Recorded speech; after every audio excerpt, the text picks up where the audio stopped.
Hi everyone, Sammy here with another HSMA video.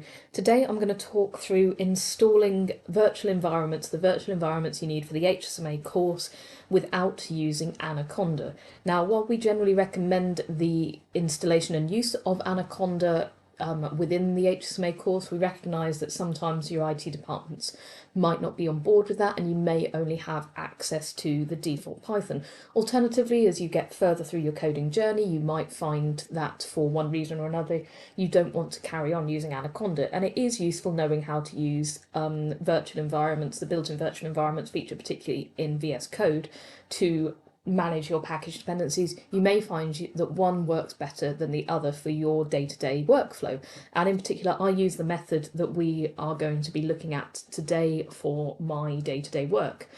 So let's crack on. The first thing I'm going to do is open up a window, and I will also show you this in an Explorer window in just a moment. But first thing, I'm going to go File, I'm going to go Open Folder. And actually, if I already had some stuff open here, let's just go from scratch. Actually, I'm going to go File, a new window. You can see now I've got a new VS Code window on top of this other one that is already open. So I might have 5 or 6 packages or files open in here, but this is just a nice new fresh start available. And you can see if I hover over the top left here, Explorer, then actually it says that there's no folder yet open. So we know that we've got nothing sort of knocking around in VS Code's memory right now. So I'm going to press Control and plus a few times just to zoom in so you can see a little bit better for the sake of this video. And now what I'm going to do is I'm going to go File and I'm going to go Open Folder. Now in this dialog prompt that has popped up, I am going to go to my documents in this case and HSMA exercises. What I really want you to be doing is when you're following along, I want you to be going to wherever you have been storing the GitHub repository downloads for the HSMA program. So when Dan has been sending through the links saying, please download this repository for this week, then I want you to go to where you've been saving them. However, if you are using this method of installing environments rather than Conda, I would then recommend you structure your module downloads like this. So if I click into module 1 right now, you can see I've got 1E, 1F and 1G, the 3 Python modules. If I go back and go into module 2, I've got some of the upcoming SymPy modules available to me. Now, I would then recommend that you have a folder for module 3, module 4, and so on. Now, the reason I'm going to recommend this is because within each module, we will be using the same virtual environment. Across there will be several sessions within each module. Unless we specify otherwise, it will be the same environment for the entire module, but we will have a different environment per module of the course. However, it's a lot more efficient to just have one environment for all the sessions in the module rather than setting up a new environment each time. So what I'm going to do here is click on module 2, which, as I said, I've got the SymPy stuff inside it, but I'm just going to click and not actually click into. So I'm in my HSMA exercise folder or whatever your equivalent is. I'm going to click on module 2 and I'm going to click select folder. Now, that is just a little bit of rubbish left over from something earlier, so don't worry about that. But on the left now, you can see my Explorer window, and it says Explorer. I can close this, open this here, but Explorer, it has come up saying Module 2 Outline Timeline Documentation. It may be that your folder here, this top section, is already open. But effectively what we've got now is access, if we click into each of these, to all of the lecture examples, the lecture exercises, etc. that are stored within these folders. We can get to all of these at the same time from within this folder that we now have open. And what we're also going to do is install our virtual environment via VS Code into this same folder. Now, before I do anything else, I'm going to need a requirements.txt file. Now, we will be sending these out. They're a bit like the conda.yml files. They just provide a list of all of the packages that will be installed for this module. Now, in this case, I've already downloaded it, so I'm just going to copy and paste this into where I need it to be. So if you just give me a moment while I do that, and we will see it appear, hopefully, in this list. So you can see I've copied it, and if I drag this window across so you can see it a bit better, I've dragged it into this same level as the top level folders for the exercises. So actually I've gone into my HTML exercises, I've gone into my module folder, and that's where I've put my requirements.txt file, not inside one of the subfolders. You'll see why in a second. Now you don't need to look into the requirements.txt file, but if you do open it up, then you'll see in this case all we've got are 3 packages, NumPy, Pandas and SymPy, and we have specified the versions that we will be installing. So what I'm now going to do is go back to VS Code, and I'm going to press Ctrl, Shift and P. I'm then going to choose Create Environment. Now this is up at the top of my list because I have used it recently, but when you first press Ctrl, Shift and P and get up this list of commands, then you probably won't find it at the top, so you will have to type in something like create until you get Create Environment. So you want it to say Python : create environment. I'm then going to choose venv, however you want to pronounce it, virtual environment, effectively. So we're going to create a .venv virtual environment in the current workspace.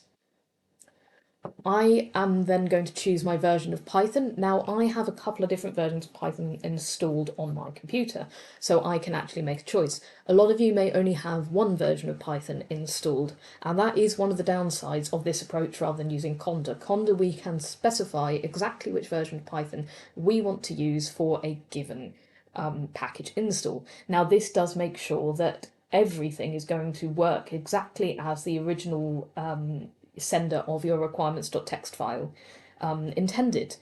You may find that actually, depending on the version of Python that you have available, this particular requirements.txt file might not work because the versions of the Python packages may not agree with the version of Python that you have installed on your machine.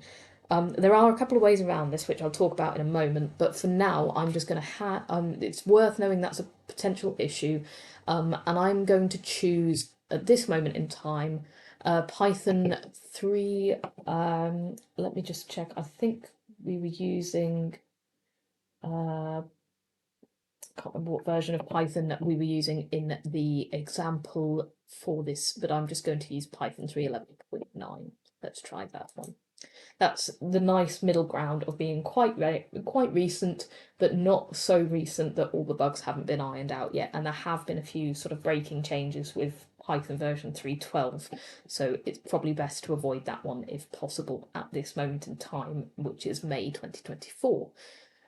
Now, you can see that I've been given an option to select dependencies to install, and that is why I put the requirements.txt file where I did. If it's in a subfolder, it may not be picked up during this process, so it's good to have it at the very top level as we were showing. So I'm going to choose requirements.txt. I have to click in this little checkbox, and then I'm going to tick OK. Now you can see I've now got a menu, a little pop-up coming up saying create an environment. It's just going to give this a few minutes to pull together everything it needs. You can also see that I've had something pop up here that says .venv. So .venv, it's created this new folder for me. If I actually click into this, we can see that it's pulling together a load of different things, libraries, so the required packages. You don't really need to worry about what's in here, to be honest, but it just so you know, it is creating some stuff in this folder. So what it's going to be doing is installing all of the required dependencies. We're now on to installing the packages. It will also be installing the pip package manager, so it can install those packages in the first place. So this could take a couple of minutes, probably anywhere from a minute up to 5 or 10 minutes, depending on variables such as your internet speed, whether you're working actually on a local drive or a remote drive. I would recommend trying to avoid putting this on something like OneDrive if you can. The environment files can actually be quite big, so I think this folder will go up to about 150 megabytes once once all is said and done. So actually that's not a huge problem if you're using local storage, but actually you might have a relatively restrictive amount of storage available on your OneDrive, and also it can sometimes just cause other funny issues around these sorts of things when it tries to sync these kinds of files up to the internet and back down again. So we're still just waiting for the install at the moment, taking a little bit longer than usual. We can also click into this show logs to actually see a little bit more detail about what's going on. We might want to do this if we get errors, but for now you probably don't need to worry too much about that, and you can just give it a moment to do its thing. Now we've finished, and you can see it's popped up with something saying the following environment is selected. And it's actually giving us the file path, documents, HTML exercises, so on and so forth, module 2, and the folder we're currently in. Now you can see in this terminal window that I've got open at the moment, it doesn't say anything about the environment being selected. However, if I were to open a new terminal, then it should usually actually select the virtual environment automatically. I'm not sure why it hasn't done that this time. I'm just going to get rid of all these terminals using the garbage button. I'm going to go terminal, new terminal. Being a little bit temperamental today, I see. Right, let's just see if we can. How can we activate this if it's refusing to activate?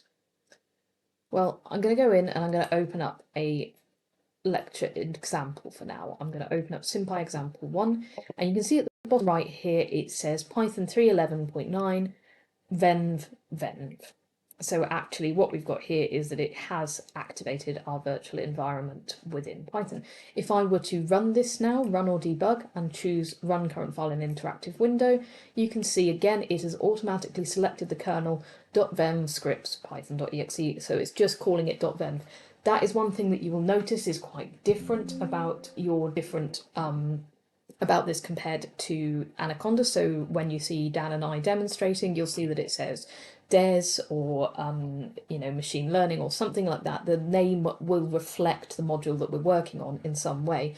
Your environment will also always be called .venv, but it will reflect that the folder that you currently have open in your VS Code window, which is again why I'm recommending that you have this module 2 folder. You've opened up this module 2 folder and you work in that way. Now we've been asked to install the IPy package. This is completely normal.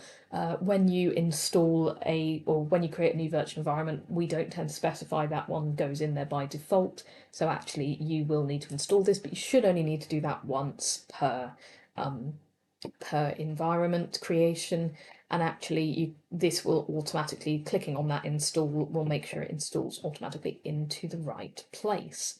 Now again, this can take anywhere from about 15 seconds to about 2 minutes, so we'll just give it a moment. And now that has installed for us. So you can see it's now reconnecting back to that kernel after we've installed the Jupyter Notebook, also the IPy kernel package. So we'll just give that a moment for that to reactivate correctly.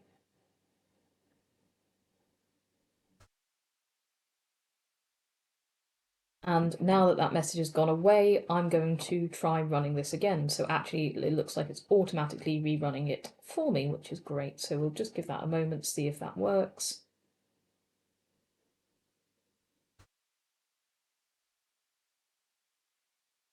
And yeah, we've now had the output. I'm just going to make this window a bit bigger. I'm going to click on this interactive window here. I'm going to drag it next to my SymPy example, and that will just mean it takes up this whole side here. So I've imported SymPy and it has correctly run the simulation and given me the output. Now, if we'd done this in a base Python environment with no packages installed, it would not have run the SymPy package, which is crucial to this simulation, just doesn't come with base Python. So that is how to get a virtual environment set up within VS Code. This can also be a good option if you are having permission issues with Anaconda, if it is refusing to let you install a new environment within the default Anaconda settings due to IT restrictions on being able to put the environments where Anaconda would like to. So this actually bypasses that entirely because you are making sure that you are writing the environments to a specific location that is of your choosing. So I hope that's been helpful, and happy environment creation. Hi everyone, a quick addendum to the video. So I have just closed out of my VS Code and gone back in, and now you will remember the strange issue we were having with the terminal. That has resolved itself. Good old turn it on and back off again, or turn it off and back on again. That might be the way around. So I'm going to go terminal and new terminal, and you can see now that when I've opened up my terminal, my command prompt, at the beginning of the line we have brackets.venv. So that is saying that our virtual environment in the .venv folder is activated. If I were to type pip list to get a list of the packages currently installed, you can see that I have SymPy, the version that we asked for in our requirements.txt file. I have pandas, and I also have NumPy. Again, all three of those are the versions we asked for. Great thing about this terminal now is we can add in any other packages that we find ourselves needing. So for example, let's imagine I wanted the Plotly package for allowing me to do some nice interactive plots with my simulation outputs. I am with this brackets venv at the beginning, I am going to go pip install Plotly.